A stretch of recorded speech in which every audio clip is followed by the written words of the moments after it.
Gracias and buenos dias. I am so excited to be here today. We have so many friends, so much energy in the room today.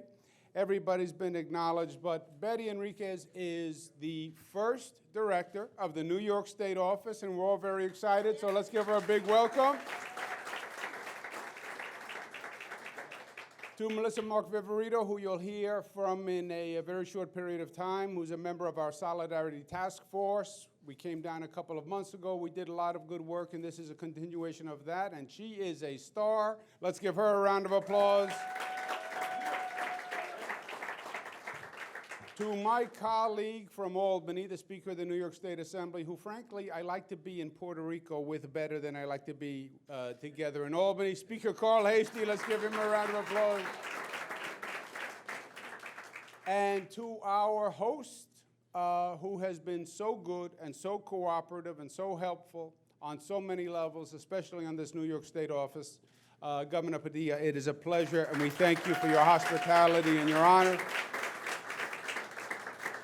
To all our friends, we are going to walk down the block and we are going to cut the ribbon on the first New York State office that has been located in Puerto Rico that anybody can ever remember.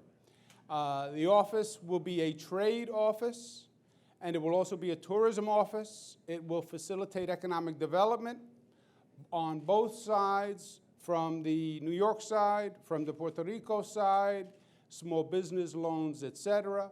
It will coordinate health care activities, which right now we have a lot going on cooperatively in health care. And it will also foster tourism between New York and Puerto Rico, because New Yorkers love to come to Puerto Rico, as everybody in this room knows. And the more we can do, the better.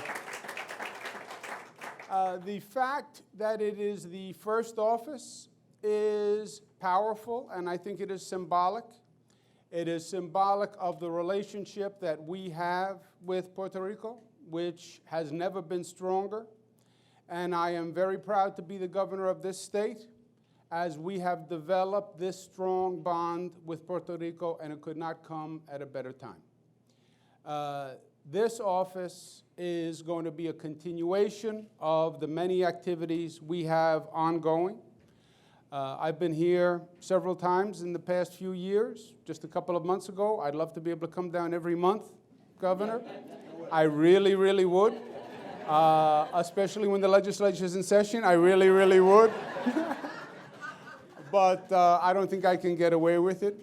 You should also know, Assemblyman Marcos Crespo calls me twice a week and asks me if I need anything done in Puerto Rico, he'll go. But that doesn't work, and this will be a continuation of that effort, so we have a constant tie. We discussed last night at a really powerful dinner that we had, that first, for me personally, I have a special connection with Puerto Rico. When I was HUD secretary, I did a lot of work with Puerto Rico for many, many years on many fronts, fighting poverty, housing, community development work, fighting disasters. And I really developed relationships and a feel for the people of the island. But even putting that aside, just as a New Yorker, there is a cultural affinity with Puerto Rico. They are part of New York. They're neighbors. They're friends.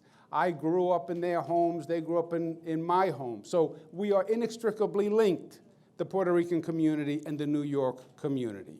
There is a total simpatico between the communities. And this is a time when that relationship should be strengthened and the bonds of that relationship are necessary. Somebody said to me, why open the office now? A lot of things are going on in Puerto Rico. These are tough financial times. Why are you opening the office now? That is exactly why we are opening the office now, because Puerto Rico is having tough times.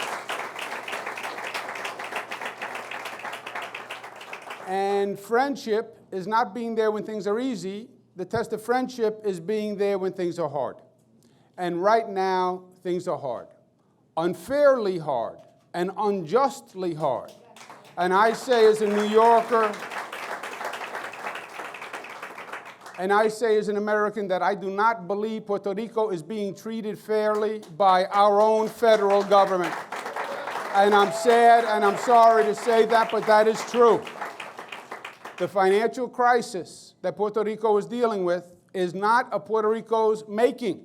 It is a making of the laws that the U.S. government passed and imposed on Puerto Rico. And those laws are unfair, they are unjust, they are unwise. This is not just a financial crisis. This is a crisis that is going to hurt people. You were talking about decimating a healthcare system. It's not overly dramatic to say that people could die from lack of proper health care because of this situation. And we need the Obama administration and we need the Congress to pay attention and to act now, and we're going to make sure we fight for that. We are going to start, we decided last night, we're going to start with a summit in New York State. Governor Padilla will come up. I will be there. Our friends and brothers and sisters in 1199, Dennis Rivera and George Gresham, will host the summit.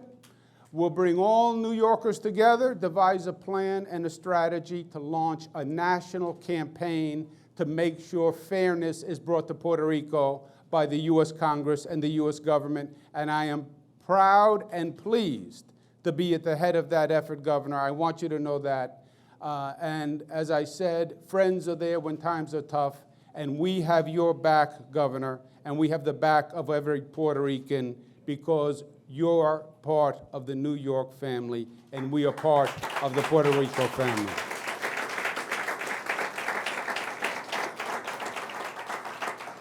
It now gives me great pleasure to introduce Puerto Rico's governor, who I am a great fan of.